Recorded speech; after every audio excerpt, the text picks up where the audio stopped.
नमस्कार, स्वागत है आपका खबर फर्स्ट में। मैं आशुतोष पांडे। बिहार की राजनीति में 2 दिनों से जो एक हलचल हुई है उस पे आज पूरा डिटेल विश्लेषण करेंगे। और मैं सबसे पहले ये कहूंगा कि किसी भी व्यक्ति को एक गलती की एक टंग स्लिप से उसके पूरे कैरियर को कभी भी आप माप ना करें। पहले उस व्यक्ति का अगला पिछला सब चीज समझे और वो भविष्य में क्या करने वाला है इसे बाद में भूतकाल में पीछे क्या किया है इसको मद्देनजर रखते हुए उसे कैरेक्टर को डिफाइन करना चाहिए। मैं बात कर रहा हूं नीतीश कुमार जी का। और सबसे पहले ये सुन ले कि नीतीश कुमार जी ने कल क्या बोला है। तो जो हम लोगों ने कहा कि अगर पढ़ लेगी लड़की और वो जब शादी होगा लड़का लड़की में तो जो पुरुष है वो तो रोज रात में जो सदिया होता है उसके साथ करता है ना, तो उसी में और पैदा हो जाता है। और लड़की पढ़ लेती है तो हमको मालूम था कि वो करेगा ठीक है, लेकिन अंतिम में भीतर मत घुसाओ, उसको बाहर कर दो। करता तो है, तो उसी में अब समझ लीजिए संख्या घट रही है। अब आप जान लीजिए कि जो संख्या थी पहले, आप पत्रकार लोग भी ठीक से समझिए मेरा बतवा को, याद करिए। आपने देखा कि नीतीश कुमार जी ने साफ साफ शब्दों में महिलाओं को लेकर जो बयान दिया वो काफी ही आप कह सकते हैं कि निंदनीय है, अक्षम्य है। इसे कभी भी क्षमा योग्य नहीं माना जा सकता। लेकिन सबसे बड़ी बात है कि ये बिहार की राजनीति की विडंबना है कि बिहार के सीएम के द्वारा जब महिलाओं को लेकर इस तरह की अभद्र टिप्पणी की जाती है तो ये कहीं ना कहीं ये दर्शाता है कि उनकी मानसिक एबिलिटी क्या है।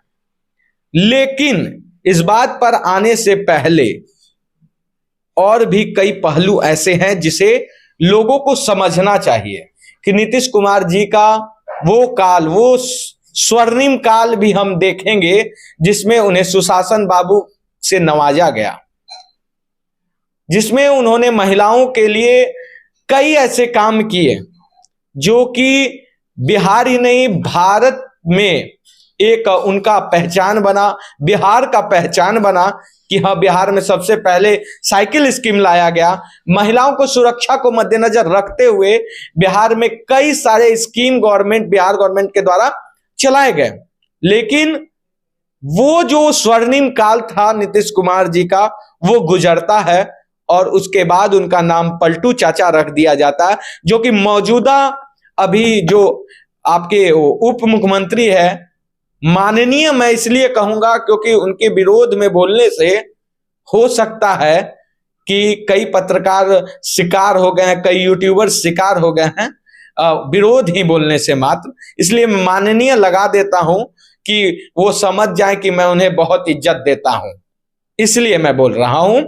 तेजस्वी यादव जी उनको पलटू चाचा के नाम से बताते हैं और उन्होंने उस वक्त पर साफ साफ शब्दों में यह बयान दिया था कि नीतीश कुमार जी की जो राजनीतिक विरासत है कहीं ना कहीं वो भेंट है लालू यादव जी का, गिफ्ट है। तो ऐसे ही काल चलते रहे। फिर नीतीश कुमार जी शिफ्ट हो जाते हैं आरजेडी के साथ और कुछ दिनों के बाद वो फिर से एनडीए में शामिल होते हैं और एनडीए 2019 का लोकसभा चुनाव साथ में नीतीश कुमार जी का बिहार में लड़ती है और 40 में आप 38-39 सीट जीतकर चली जाती है, एनडीए जीत जाती है। फिर नीतीश कुमार जी का अनबन होता है। जो महत्वाकांक्षी होते हैं उनकी महत्वाकांक्षा कभी कम नहीं होती। नीतीश कुमार जी की भी महत्वाकांक्षा थी कि वो अब सीएम नहीं पीएम बनना चाहते हैं। बबुआ सीएम डीएम हुई है, सीएम हुई है, अब पीएम हुई है। तो वो जो गाना है कहीं ना कहीं नीतीश कुमार जी पे काफी जचता है और अब नीतीश कुमार जी पीएम का ख्वाब देखने लगते हैं, जिसके कारण से वो एनडीए से बाहर होते हैं और सभी विपक्षीय पार्टी को एकजुट करके एक नया फॉर्म तैयार करते हैं जिसका नाम भी रख दिया जाता है इंडिया। यहां तक नीतीश कुमार जी की राजनीतिक छवि पे ऑफिशियल तौर पे कोई धब्बा नहीं लगा। पलटू चाचा के नाम रखे गए, कई सारे उनपे इनडायरेक्टली कई पार्टियों के द्वारा, बीजेपी हो, लोजपा हो, और भी जितने भी घटक दल हो, वो बारी बारी से, आरजेडी हो, आरोप लगाते गए, लेकिन राजनीतिक जो छवि है वो अभी तक क्लीन थी। अब होता क्या है कि नीतीश कुमार जी को झटका तब लगता है जब संयोजक की बात होती है इंडिया में, इंडिया गवर्नमेंट में, जो इंडिया एक अलायंस बनी हुई है, जो महागठबंधन पहले था, उसका नाम बदल के इंडिया रखा गया। वो अलायंस में उन्हें संयोजक का भी पोस्ट नहीं मिलता है। अब महत्वाकांक्षी आदमी को बहुत बड़ा धक्का लगता है, जिसके कारण से वो अपना शायद मेंटल एबिलिटी खोते नजर आ रहे हैं। ये मैं नहीं कह रहा हूं, ये इनडायरेक्टली रामविलास लोजपा के, आप कह सकते कर्ता धर्ता चिराग पासवान जी के द्वारा प्रेस कॉन्फ्रेंस में कहा गया कि मैं अपने चाचा के स्वास्थ्य को लेकर काफी चिंतित हूं, क्योंकि वो मेरे पिताजी के उम्र के हैं, उनकी मेंटल एबिलिटी सही नहीं है, उन्हें डॉक्टरों की सख्त, डॉक्टरी इलाज की सख्त आवश्यकता है। इसलिए जो भी उनके गठबंधन में है, साथी पार्टी में है, उन्हें जल्द से जल्द इलाज मुहैया कराया जाए कि वो ठीक हो जाए। ये बयान, इस बयान के आने के बाद एक दिन बाद वो प्रेस कॉन्फ्रेंस रखते हैं और इसमें बाकायदा सभी चैनलों को वो बोलते हैं। इनडायरेक्टली वो जो एक राजनीतिक वेटेज होता है वो ले लेते हैं, बहुत ही सहजता से, बहुत ही शालीनता से, बहुत ही स्पष्टता से, बहुत ही स्मार्टली वो ये बोल कर निकल जाते हैं। उसके बाद, उससे पहले की बात बता दूं कि नीतीश कुमार जी सुबह सुबह उठते हैं और बकायदा वो माफी मांगते हैं पूरे बिहार के सामने, पूरे भारत के सामने, कि मैंने ये महिलाओं के लिए हित में बात की थी, लेकिन मेरे शब्द जो थे वो गलत लगे हो किसी को, तो मैं तहे दिल से माफी मांगता हूं। लेकिन सवाल उठता है कि ये जरूरत क्यों पड़ी? एक बिहार का सीएम, बिहार का सबसे उच्च पोस्ट पे विराजमान व्यक्ति जब महिलाओं को लेकर ऐसी बात करे तो ये क्या कह सकते हैं इसको? क्या ये क्षमा योग्य है? जब एक सीएम की सोच ऐसी हो कि महिला जो है एक उपभोक्ता की वस्तु है, शादी करके उसको घर इसलिए लाया जाता है कि उसके साथ पुरुष शारीरिक संबंध ही सिर्फ बनाता है, क्या ये बात सही है? और मैं बात क्यों करूं सिर्फ महिलाओं पे? क्या ये पुरुषों के लिए बात सही है? आज मैं बिहार की राजनीति को डिकोड करना चाहता हूं कि बात महिलाओं को लेकर बहुत गलत बोले उन्होंने, लेकिन क्या नीतीश कुमार जी, आपको माफी तो पुरुषों से भी मांगनी चाहिए। और आपने क्या कहा लास्ट में कि पत्रकार बंधु आप लोग समझते हैं, आप लोग को समझना जरूरी है। क्या समझना जरूरी है? समझना क्या जरूरी है, यही तो मैं नहीं समझ रहा हूं। आपने जो बात बोली, क्या वो बात आप अपने घर में भी बोलते हैं? क्या ये इस तरह की बातें कभी आप घर में भी बोलते थे? मुझे लगता है कि ऐसे ही कारणों के वजह से आपकी निजी जिंदगी सही नहीं।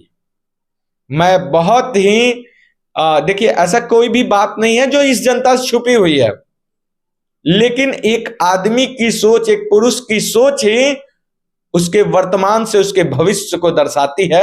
अब मुझे लगता है कि ये जो आपकी नई सोच है ये कहीं ना कहीं हानिकारक है। ये आपकी राजनीतिक कैरियर को लेकर अब मुझे चिंता हो रही है कि एक ऐसा मुख्यमंत्री जिसे उन पूरे बिहार के साथ साथ पूरे देश में एक रोल मॉडल की तरह देखा जाता था कभी कि बिहार में बाहर है नीतीश कुमार है, वही नीतीश कुमार जो किसी को टिप्पणी करने से पहले इतनी सहजता से बोलते थे कि विपक्षी दलों को भी उनकी काट नहीं मिलता था। लेकिन आज वही नीतीश कुमार हैं जो इस तरह की बातें बोलकर चले गए, वो भी कोट किए हैं वो लास्ट में कि पत्रकारों को समझना है। इस बात को जो मैं बोल रहा हूं उसे आप समझ रहे हैं? पत्रकार आपका यही सब बात समझेगा, उल जुलूल बात जो आप करिएगा वही समझेगा। अब मैं अचंभित हूं कि आपके सराउंडिंग किस तरह का माहौल बन गया है नीतीश कुमार जी, मुझे समझ नहीं आ रहा है। आप दलितों की बात करते हैं, आप शिक्षा पे बात करते हैं, आप स्वास्थ्य पे बात करते हैं, आप महिला उत्थान की बात करते हैं। इसी तरह से महिला उत्थान की बात होती है। इस बात को आप इस तरह भी रख सकते हैं कि जिस तरह से जनसंख्या जब महिला पढ़ी लिखी होगी तो वो अपने हक को समझेगी, अपनी अवस्थाओं को समझेगी, किस तरह से फैमिली प्लानिंग करना है वो खुद डिसाइड करेगी कि कब उसे बच्चे को अडॉप्ट करना चाहिए या कब उसे बच्चा लेना चाहिए, कब अडॉप्ट करना चाहिए, परिवार को कब बढ़ाना चाहिए, वो खुद डिसीजन लेगी। तभी ये सारी डिसीजन महिला ले सकती है जब वो पढ़ी लिखी होगी। इस बात को आप ऐसे भी बोल सकते थे, कोई बात नहीं था, मीनिंग और शायद अच्छा निकलता। लेकिन आपने क्या बोला? आप उस स्टेज पे हैं नीतीश कुमार जी जहां से हमारे जैसे यंगस्टर आपसे सीखेंगे। आपका एज ऐसा है कि जहां से आपके अनुभव से हो सकता है अगर अच्छा अनुभव आप प्रदान करें तो बिहार का कायाकल्प हो जाए। लेकिन इस तरह का अनुभव देने से इतिहास के पन्नों में स्वर्णिम अक्षरों से लिखा गया है। स्वर्णिम अक्षर मैं डिकोड कर रहा हूं इसलिए कि ये जो स्वर्णिम अक्षर है ये आपके लिए हानिकारक। देश में पहला मुख्यमंत्री आप हैं जो इस तरह से ऑन ईयर, वो भी कहां बोले हैं आप खुद समझ रहे हैं। जनता आपको उस तरहथी पे बैठाई हुई है सीएम के पोस्ट पे, और उसके बाद आप ऐसी बातें बोलती हैं। महिलाओं की बात करते हैं, शराबबंदी पे बात करते हैं, अच्छी शिक्षा व्यवस्था पे बात करते हैं, अच्छा स्वास्थ्य व्यवस्था पे बात करते हैं।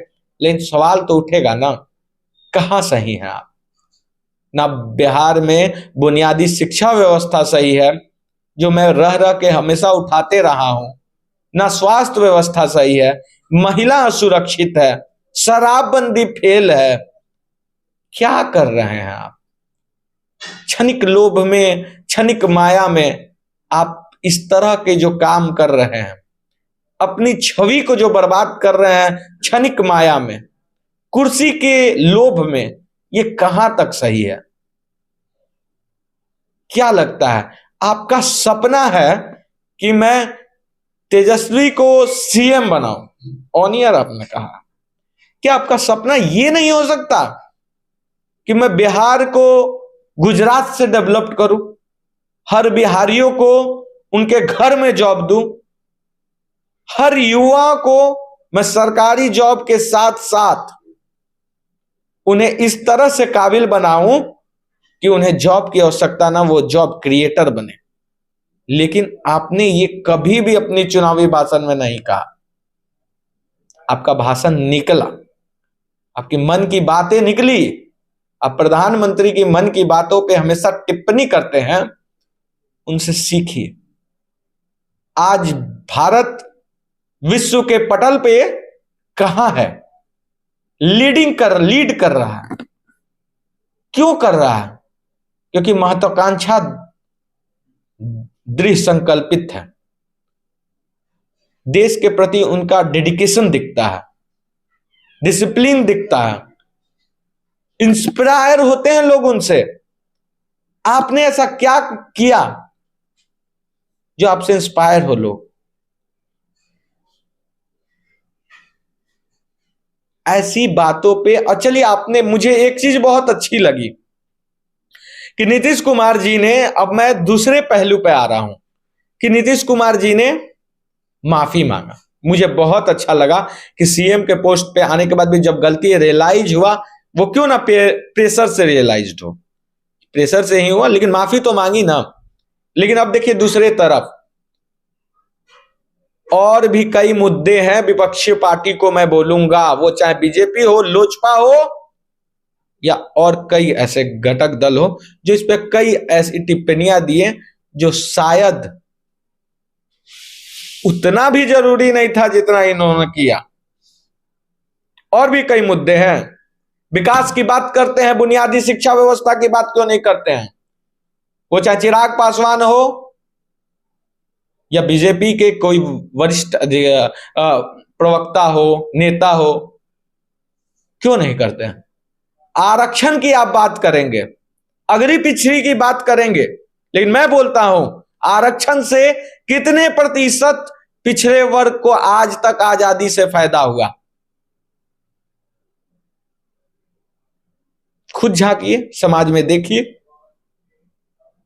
लेकिन जब शिक्षा प्रणाली सही होगी, जब बुनियादी शिक्षा व्यवस्था सुदृढ़ होगी, तो 20 साल बाद बिहार बदल जाएगा। तुरंत नहीं बदलेगा। सृजन हमेशा समय मांगता है, मांगता रहेगा, लेकिन 20 साल बाद वो स्वर्णिम बिहार बनेगा, जो अतुलनीय होगा, अकल्पनीय होगा आज के समय से, जिसे आप अभी से नहीं देख सकते हैं। क्यों नहीं इस पे काम करते हैं? कोई भी पार्टी हो, नहीं कर सकते हैं, क्योंकि आपकी राजनीतिक महत्वाकांक्षाएं इसके बीच में आ जाती है।